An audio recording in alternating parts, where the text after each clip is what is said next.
ಕೆಟ್ಟವರಲ್ಲ. ಶ್ರೀಮಂತರು ಬಡವ ಅನ್ನೋದಕ್ಕಿಂತ ಹೆಚ್ಚಾಗಿ ಜನಸಾಮಾನ್ಯರ ಕೂಗನ್ನ, ಅವರ ನೋವನ್ನ ಅರ್ಥ ಮಾಡಿಕೊಂಡು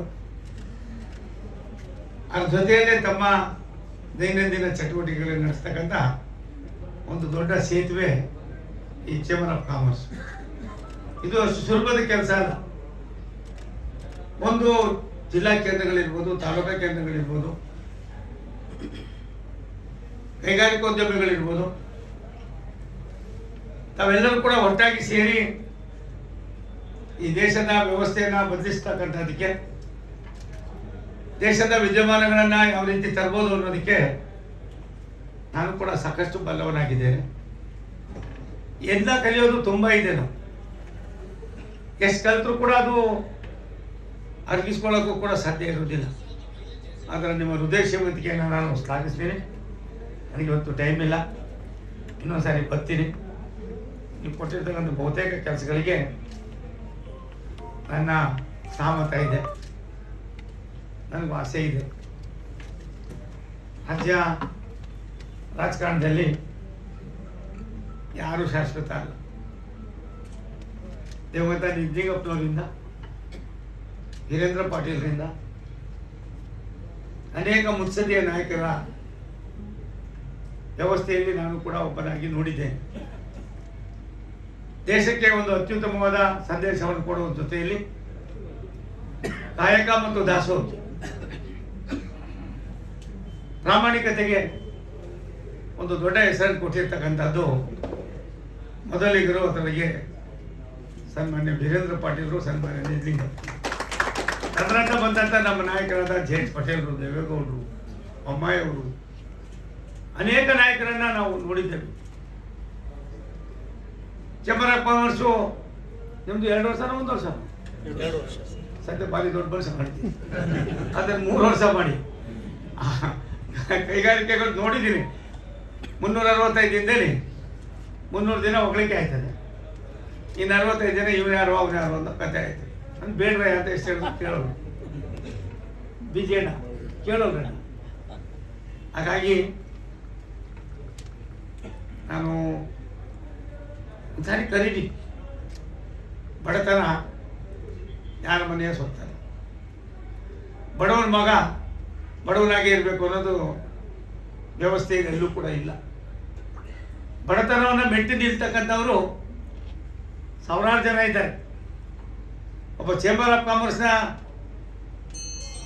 ಅಧ್ಯಕ್ಷ ಆಗಬೇಕಾದ್ರೆ ಅವರು ಕೆಳಗಡೆಯಿಂದ ಬಂದಿರ್ತಕ್ಕಂಥ ಅವರ ಒಂದು ಪ್ರಾಮಾಣಿಕತೆ ಜೊತೆಯಲ್ಲಿ ಶ್ರಮ, ಬುದ್ಧಿವಂತಿಕೆ, ದುಡಿಮೆ, ಇನ್ನೊಬ್ಬರ ಜೊತೆಯಲ್ಲಿ ಮಾಡ್ತಕ್ಕಂಥ ವಹಿವಾಟು, ನಂಬಿಕೆಯಲ್ಲಿ ನಡೀತಕ್ಕಂಥದ್ದು ಕೇವಲ ಚೇಂಬರ್ ಆಫ್ ಕಾಮರ್ಸ್. ಎಲ್ಲವೂ ಕೂಡ ಚಕ್ರನೇ ಆಗಬೇಕು, ಮತ್ತೊಂದರೇ ಆಗಬೇಕು, ಏನೆಲ್ಲ ಮಾಡಬೇಕು ಅಂತ ಇವೆಲ್ಲ ಆಗಿದ ಕೆಲಸ. ಈ ದೇಶಕ್ಕೆ ಒಂದು ಇತಿಹಾಸ ಇದೆ. ಭಾರತೀಯರ ಸಾರ್ವಭೌಮತೆಗೆ ಸಾಕಷ್ಟು ಉದಾಹರಣೆಗಳನ್ನು ನಾವು ನೋಡಿದ್ದೇವೆ. ಈ ಎಲ್ಲದರ ಮಧ್ಯದಲ್ಲಿ ಯಾವ ಸಂಸ್ಥೆಯನ್ನು ಪುಣ್ಯಾತ್ಮರು ದೂರದೃಷ್ಟಿಯಿಂದ ಸ್ಥಾಪನೆ ಮಾಡಿದ್ರು, ಆ ಸಂಸ್ಥೆಯ ವ್ಯವಸ್ಥೆಯನ್ನು ಒಂದು ಸಣ್ಣ ಅಪಚಾರವಾಗದಾಗೆ ನಡ್ಕೊಂಡು ಬಂದಿರ್ತಕ್ಕಂಥದ್ದು ಈ ಚೇಂಬರ್ ಆಫ್ ಕಾಮರ್ಸ್ ಅನ್ನೋದನ್ನು ಈ ಸಂದರ್ಭದಲ್ಲಿ 1 ರೂಪಾಯಿಯನ್ನು ಕೂಡ ಲೆಕ್ಕಕ್ಕಿತ್ತು. ಅದನ್ನು ಸವಾಲಾಗಿ ಸ್ವೀಕಾರ ಮಾಡಿ ನನ್ನ ಅವಧಿಯಲ್ಲಿ ಏನು ಮಾಡಿದೆ, ಅವರ ಅವಧಿಯಲ್ಲಿ ಏನಾಯಿತು, ಇನ್ನೊಬ್ಬರ ಅವಧಿಯಲ್ಲಿ ಏನಾಯಿತು ಅನ್ನೋದು ಹೆಚ್ಚಾಗಿ ನಿಮ್ಮ ಒಡಂಬಡಿಕೆಯ ಸ್ನೇಹ ಇದೆಯಲ್ಲ, ರಾಜಕೀಯದಲ್ಲಿ ಏನಾದ್ರು ಅದಿದ್ದರೆ ನನ್ನ ಹೇಳ್ತಾರೆ ಭಾರಿ ಜನಕ್ಕೆ ತೊಂದರೆನೂ ಆಯ್ತಾಯಿತ್ತು, ಭಾರಿ ಜನಕ್ಕೆ ಒಳ್ಳೇದು ಆಯ್ತಾಯಿತ್ತು. ಯಾಕೆ ಒಳ್ಳೇದಾಯ್ತಾಯಿತು ಅಂದರೆ ಬಹುತೇಕ ಬುದ್ಧಿವಂತರು ಹೊರಗಡೆ ಬರೋರು. ರಾಜಕಾರಣ ಅಂತಂದರೆ ಇತ್ತೀಚಿನ ದಿನಗಳಲ್ಲಿ ಬೇಡಪ್ಪ, ಈ ಸುದ್ದಿನೇ ಬೇಡ ಅಂತಾರೆ. ನಮ್ಮ ಉಮೇಶ್ ಜಾಧವಣ್ಣ ಇಲ್ಲಿ ಕೂತಿದ್ದಾರೆ. ಅನೇಕ ಉದಾಹರಣೆಗಳನ್ನು ನಾನು ನೋಡಿದ್ದೇನೆ. ಸಾಮಾನ್ಯ ಜನರಲ್ಲಿ ಮಾತನಾಡೋದೇ ಒಂದು, ಪುಸ್ತಕದಲ್ಲಿ ಮಾಡೋದೇ ಒಂದು, ಸಾಮಾನ್ಯರ ವ್ಯವಸ್ಥೆಯನ್ನು ಅರ್ಥ ಮಾಡ್ಕೊಳ್ಳೋದೇ ಒಂದು, ಕಾರ್ಯರೂಪಕ್ಕೆ ತಂದಾಗ ಅದರಲ್ಲಿ ಎಡವಟ್ಟಾದರೆ ನಂದೆಲ್ಲ ನಿದ್ದು ಅನ್ನೋದು, ಒಳ್ಳೇದಾದರೆ ಅವ್ರು ಮಾಡದೇ ಇದ್ರು ಕೂಡ ನಾನೇ ಮಾಡಿದ್ದು ಅನ್ನೋದು, ಇವೆಲ್ಲವನ್ನು ಕೂಡ ಎಲ್ಲ ಒಂದು ಕಡೆ ತುಂಬ ಸೂಕ್ಷ್ಮವಾಗಿ ಗಮನದಲ್ಲಿ ಇಟ್ಕೊಂಡು, ಅಧ್ಯಕ್ಷೆ ಎಷ್ಟು ವಯಸ್ಸು ನಿಮಗೆ? 54 ಇನ್ನು 25-30 ವರ್ಷ ಹಿಂಗೆ ಕೆಲಸ ಮಾಡಿ ಒಂದು ಯಾವುದು ನಮ್ಮದಲ್ಲ, ಇದ್ಯಾವುದು ನಮ್ಮದಲ್ಲ, ಕಳಿಸಿದ್ದಾರೆ, ಬಂದಿದ್ದೀವಿ, ವಾಪಸ್ ಹೋಗ್ತೀವಿ. ಹಾಗಂದ್ಬಿಟ್ಟು ನಾವೇನೋ ಅವ್ನು ಕಳ್ಸೋಣ ಅಂತ ಕಾಯ್ಕೊಂಡಿದ್ರೆ ಏನೂ ಸಿಗೋದು ಇಲ್ಲ. ವ್ಯಾವಹಾರಿಕವಾಗಿ ನಂಬಿಕೆಯ ಜೀವನವನ್ನು ನಡೆಸುವಾಗ ನಿಮ್ಮ ಭಾವನೆಗಳೇನಿರ್ತದೆ, ನಿಮ್ಮ ನಡವಳಿಕೆಗಳೇನಿರ್ತದೆ, ನಿಮಗೆ ಆ ಒಂದು ವಿಚಾರದಲ್ಲಿ ನಿಮ್ಮ ಸೂಕ್ಷ್ಮತೆಗಳೇನಿದೆ ಅದು ನಿಮಗೆ ಹೆಚ್ಚಿನ ಶಕ್ತಿಯನ್ನು ಕೊಡ್ತದೆ. ಆ ಕೆಲಸವನ್ನು ಮುಂದುವರಿಸ್ಕೊಂಡು ಹೋಗಿ ಅಂತ ಹೇಳಿ ನಮ್ಮ ಬಿ ಜಿ ಪಾಟೀಲ್ ಅಣ್ಣ ಇಲ್ಲ, ಅವನೇ ನನಗೆ ತಿಳಿದುವರೆಗೆ ಭಾರಿ ಶ್ರೀಮಂತ. ಯಾರು ಬಂದರೂ ಊಟಕ್ಕೆ ಹಾಕ್ತಾರೆ. ಅವ್ರಿಗಿಂತ ಬಹುತೇಕ ದೊಡ್ಡ ದೊಡ್ಡ ಶ್ರೀಮಂತರವ್ರೆ. ನೋಡಿದ್ರೆ ಯಾಕಪ್ಪ ಬೇಕು ಅಂತ ನುಗ್ಗೋಯ್ತಾ ಇರ್ತಾರೆ. ಅನೇಕ ವಿಚಾರಗಳಲ್ಲಿ ಒಬ್ಬೊಬ್ರದ್ದು ಒಂದೊಂದು ರೀತಿ ಇರ್ತದೆ. ಅದು ಒಂದು ಸತ್ಯ, ಸಾಮಾನ್ಯ ಜೀವನದಲ್ಲಿ ಸಾರ್ವಜನಿಕ ಜೀವನ ಮುಳ್ಳಿನ ಹಾಸಿಗೆ ಅಂತ ಅರ್ಥ ಮಾಡಿಕೊಂಡು ಕೆಲಸ ಮಾಡಿದ್ರೆ ಯಜಮಾನರಿಗೆ ಕೊಡ್ತಿದ್ದಾರೆ. ಅವ್ರು ಯಾರೇನೇ ಮಾಡಿದ್ರು ಕೂಡ ಅವ್ರ ಅಧಿಕಾರವನ್ನು ಅವ್ರಿಗಿಂದ ಕಸಿತೀವಿ ಮಾಡ್ತೀವಿ ಅಂದರೆ ನಮ್ಮ ಅಪರಾಧ ಸಾಧ್ಯ ಇಲ್ಲ. ಭಗವಂತ ಅನ್ನೋನು ಇದ್ದಾನೆ, ಅವನೆಲ್ಲ ಒಂದು ಕಡೆ ಆಡಿಸ್ತೀವಿ, ಆಶೀರ್ವಾದ ಮಾಡ್ತಾನೆ ಅನ್ನೋದಕ್ಕೆ ಈ ಸೋಮಣ್ಣನು ಕೂಡ ಒಂದು ಉದಾಹರಣೆ. ರಾಷ್ಟ್ರದ ಪ್ರಧಾನಮಂತ್ರಿಗಳು ನನ್ನ ಕರೀತಾರೆ, आप जाइए, आपको एमओएस बना था, आप क्या जाइए गोद ले लिए ಅಂತ. ಅವ್ರು ಹೇಳ್ದೆ नहीं साहब मुझे हिंदी भी नहीं आता, इंग्लिश में थोड़ा आता है, इसलिए मुझे नहीं चाहिए सर. ಬಂದು ಪಕ್ಕಕ್ಕೆ ಬಂದು ಎರಡು ಮೂರು ಹೆಗಲ ಮೇಲೆ ಹೊಡೆದು ಭಾಷಾ ಕಾಮನ್ ಸೆನ್ಸ್ ಚಲಿ. ಅದೇ ಪ್ರೈಮ್ ಮಿನಿಸ್ಟರ್ ಇವತ್ತು ಹೇಳ್ತಾರೆ, ಕಿತ್ನಾ ಕಾಮ್ ಕರ್ ರಹೆ ಹೋ, ಕ್ಯಾ ಆಪ್ಕಾ ಏಜ್ ನನಗೆ ಕೇಳ್ತಾರೆ. ಇದು ಒಳ್ಳೆತನ, ಒಳ್ಳೆ ನಡವಳಿಕೆ, ನಂಬಿಕೆ. ನಾನು ಹತ್ತಾರು ಸಂಧಾನಗಳನ್ನು ಕೊಡ್ಬೋದು, ಇನ್ನೊಂದು ಸಾರಿ ಯಾವ್ದಾದ್ರು ಮಾತಾಡಬೇಕು ಅಂತ ನನಗೂ ಆಸೆ ಇದೆ. ಗುಲ್ಬರ್ಗ ಜಿಲ್ಲೆ ಈ ದೇಶ ಕಂಡ ಒಂದು ಮಹಾನ್ ಪ್ರತಿಷ್ಠಿತ ಜಿಲ್ಲೆ. ಹೈದರಾಬಾದ್ ಕರ್ನಾಟಕ ಇದ್ದಂಥ ಸಂದರ್ಭದಲ್ಲಿ ಎಲ್ಲ ಒಂದು ಕಡೆ ಮಾಧ್ಯಮ ವರದಿಯಿಂದ ನಮಗೆ ಇವೆಲ್ಲ ಕೊಂಡಿದ್ದೀವಿ. ಇದೊಂದು ಸ್ವಲ್ಪ ಮುಂದಕ್ಕೆ ಹೋಗಿದ್ರೆ ಇನ್ನೂ ಒಂದಷ್ಟು ಈ ದೇಶಕ್ಕೆ ಏನೆಲ್ಲ ಒಳ್ಳೇದಾಗ್ತಾ ಇತ್ತು, ಆದರೆ ಎಲ್ಲ ಒಂದು ಕಡೆ ಅಷ್ಟಕ್ಕೆ ಕಟ್ ಮಾಡಿದ್ರು. ಜಾತಿಯ ವ್ಯವಸ್ಥೆಯನ್ನು ಮೆಟ್ಟು ನಿಂತು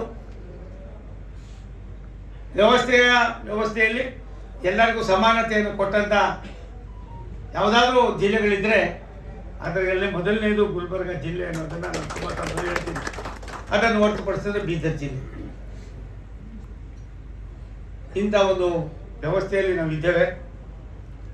ನಿಮ್ಮ ದುಡಿಮೆಯ ವ್ಯವಸ್ಥೆಯಲ್ಲಿ ನೀವು ಕಟ್ಟಿರ್ತಕ್ಕಂಥ ಒಂದು ಸಾಮ್ರಾಜ್ಯದಲ್ಲಿ ನಮಗೆ ಮಾತ್ರ ಅನುಕೂಲ ಆಗಬೇಕು, ಬೇರೆಯವ್ರಿಗೆ ಇಲ್ಲ ಅನ್ನೋದನ್ನು ಮರೆತು ತಾವೇನು ಮಾಡ್ತಾ ಇದ್ದೀರಿ, ಇದಕ್ಕೆ ನನಗೆ 100ಕ್ಕೆ 100 ನನ್ನ ಸಹಮತ ಇದೆ ಅನ್ನೋ ಮಾತನ್ನು ಈ ಸಂದರ್ಭದಲ್ಲಿ ಹೇಳಿ, ನಿಜ ನನಗೇನು ಗೊತ್ತಿರಲಿಲ್ಲ, ನಾನು ಕೇಳೂ ಇರಲಿಲ್ಲ. ರೈಲ್ವೆ ಮತ್ತು ಜಲಶಕ್ತಿಯನ್ನು ಕೊಟ್ಟು ಒಂದು ದಿನ ನನ್ನನ್ನು ಕರೀತಾರೆ ರಾಷ್ಟ್ರದ ಪ್ರಧಾನಿಗಳು. अब कितने परसेंट आपका हिंदी सीख के आता है? 5% है वो कोई सर नहीं नहीं अभी 50% हो गई. सच्ची नहीं सही नहीं सब बच्चे को उसको उतने नहीं आता है. ನನಗೆ 74 ವರ್ಷ, ನಾನೆಲ್ಲಿ ಕಲಿಯೋದಾಯ್ತದೆ. ಇವಾಗ ಹೋಗಿ ಕಲಿತ್ರೆ ನಾನು ಎಲ್ಲ ಒಂದು ಕಡೆ ಮೆಂಟಲ್ ಆಸ್ಪತ್ರೆಗೆ ಹೋಗ್ಬೇಕು. ಆದರೆ ಏನಾದರೂ ಮಾಡಬೇಕು ಅನ್ನೋ ಒಂದು ಇಚ್ಛಾಶಕ್ತಿ ಇದೆಯಲ್ಲ, ಆ ಕಮಿಟ್ಮೆಂಟ್, ನಾನು ಇದರಿಂದ ಜಯಶಾಲಿ ಆಗ್ತೀನಿ, ಒಂದು ಹೆಜ್ಜೆ ಮುಂದಕ್ಕೆ ಹೋಗ್ತೀನಿ ಅನ್ನುವ ಒಂದು ಮನಸ್ಸನ್ನು ಸರಿಯಾದ ಇಟ್ಕೊಂಡ್ರೆ ಏನು ಬೇಕಾದ್ರೂ ಆಗ್ಬೇಕಾಯ್ತದೆ. ಅಧ್ಯಕ್ಷ ಬೇಜಾರು ಮಾಡ್ಕೋಬೇಡಿ, 2-3 ಕೆಲಸಗಳು ಹೇಳಿದ್ದೀನಿ, ತಕ್ಷಣವೇ ಒಂದಷ್ಟು ಮಾಡ್ತೀವಿ, ಗಾಬರಿ ಆಗಬೇಡಿ, ಏನೇನು ಮಾಡಬೇಕು ಮಾಡ್ತೀವಿ. ನಾನು ಒಂದು ನೇಷನ್ ಒಂದು ಎಲೆಕ್ಷನ್ ಅಂತ ನಮ್ಮ ಬ್ರಹ್ಮ ಸುಶೀಲ್ ನಮ್ಮೋಸಿ ಒಂದು ಸಾರಿ ಫೋನ್ ಹಿಡ್ಕೊಂಡ ಅಂದರೆ ಮುಗಿದೇ ಹೋಯ್ತು. ಏನೋ ಸಾವಾಗಿ ಯಾವ ಫೋನ್ ಎತ್ತೋಗಿಲ್ಲ, ಇನ್ಯಾರು ಫೋನು ಬರುವಂಗೂ ಇಲ್ಲ. ಹಾಗಾಗಿ ನಾನು ಕೂಡ ನನಗೆ ಭಾರಿ ಇಷ್ಟಪಟ್ಟಂಥ ಒಬ್ಬ ಕೆಲವು ರಾಜಕಾರಣಿಗಳಲ್ಲಿ ದೇವತ ವೀರೇಂದ್ರ ಪಾಟೀಲ್ರು, ನಿಜಲಿಂಗಪ್ಪನವರು, ಕೆ ಎಸ್ ಪಟೇಲ್ರು,